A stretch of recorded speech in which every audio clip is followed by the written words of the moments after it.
구독자 여러분 안녕하세요. 세계의 무기를 알려주는 채널 군사갤러리입니다. 최근 북한 당국에서 건국 사상 최대 위협으로 생각하고 있는 한국의 미사일이 드디어 공개됐습니다. 일명 괴물 미사일이라고 불린다는 이 미사일은 별명만큼이나 엄청난 파괴력을 지녔다고 하는데요. 북한이 듣기만 해도 벌벌 떤다는 이 무기의 정체는 바로 현무5. 사거리는 300km에서 최대 3000km까지, 탄두 중량은 8에서 9톤에 달하는 상당한 화력을 가졌죠. 다만 이러한 사정거리와 화력과는 별개로 특별한 목적을 위한 미사일이기 때문에 대한민국의 현무5 개발을 북한 측은 전쟁 도발이라고까지 표현하고, 중국도 한반도의 세력 균형을 깨트리고 있다라며 반발하고 있습니다. 대체 현무5에 북한과 중국이 왜 이리 과민 반응하고 있는 것인지 한번 파헤쳐 보도록 하겠습니다. 이것은 과민 반응이 아니다. 한국이 우리를 힘으로 압도할 것이다.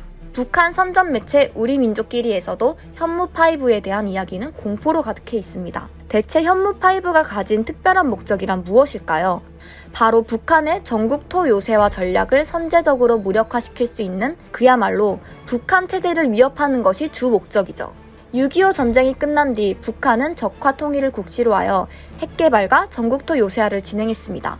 주로 화강한 지대에 6,000여 개 이상의 지하 시설물을 건설해 한미연합군의 지상 공격을 피하고 지하에서 전쟁을 수행하겠다는 것인데요. 마치 과거 남침을 위해 북한이 파놓은 수많은 땅굴처럼 북한 지하에 온갖 군사시설이 배치되어 있는 상황이죠. 미국의 핵미사일이 북한을 견제하기 위해 주요 지상시설을 겨냥하고 있지만 북한의 지하시설을 모두 없앨 수 있을지는 미지수입니다. 한국군 입장에서는 한반도 유사시에 모든 저항 세력이 사라져야만 국민들이 안심할 수 있는데, 지하시설에서 갑자기 북한군의 사단급 병력이 튀어나온다면 절대로 전쟁이 끝났다고 말할 수 없겠죠.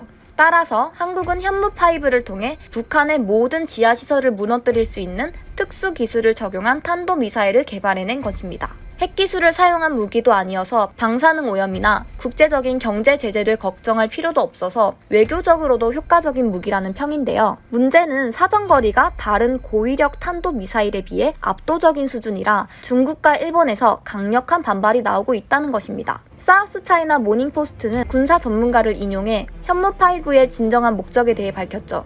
한국의 신형 탄도미사일은 북한의 지하시설 타격이 목적이지만 한국은 다른 속셈도 있는 것으로 보인다. 한국은 국군의 날을 맞아 대량 응징 보복 계획을 설명하면서 현무5의 탄두 중량에 대해 설명했다. 현무5의 탄두 중량은 세계 최대 수준이면서도 사정거리는 3000km. 이 정도면 핵미사일 수준의 공격력이다. 현무5는 설계에 따라 중국군이나 일본 자위대의 지휘부도 타격할 수 있는 상황. 거기다 현무5 미사일은 구체적인 제어마저 극비로 처리되고 있어서 서방의 군사 전문가들도 두려움을 표하고 있죠. 호주의 전략정책연구소 수석분석가 말콤 데이비스는 아예 한국이 동아시아 최강 대국을 추구하고 있다 라고 평가했는데요. 이에 일본 자위대는 대응할 방책을 전혀 내놓지 못하고 있고, 중국군도 난처한 상황이라는 게 군사 전문가들의 주된 생각입니다. 이러한 한국 미사일 전력의 빠른 성장에는 미국의 리미트 해제가 영향을 줬다고 하죠. 2021년 한미 정상회담까지만 해도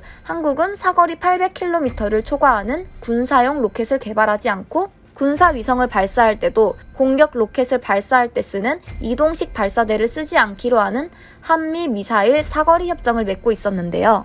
2021년 한미 정상회담 이후 한국은 제약 없이 미사일 개발과 활용이 가능해진 것입니다. 한국 방위산업은 일단 시작하면 세계 최강을 목표로 하는 집단이기에 결국 2년도 안 되어서 현무5라는 세계 최대 탄도미사일을 개발하는 데 성공해버린 거죠.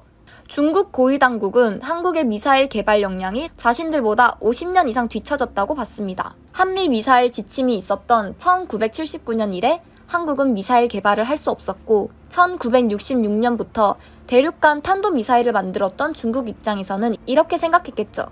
2021년에야 미사일 지침이 해제된 한국은 절대 중국을 넘을 수 없다. 우리는 1966년에 핵탄두 보유국이 된 나라가 아니냐.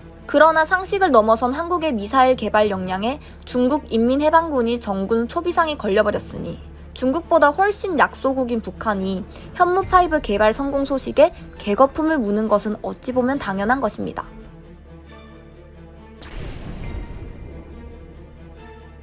현재 일본 자위대는 한국의 대북 제압용 미사일 개발을 환영한다 하면서도 사정거리에 대해 불만을 표하고 있죠.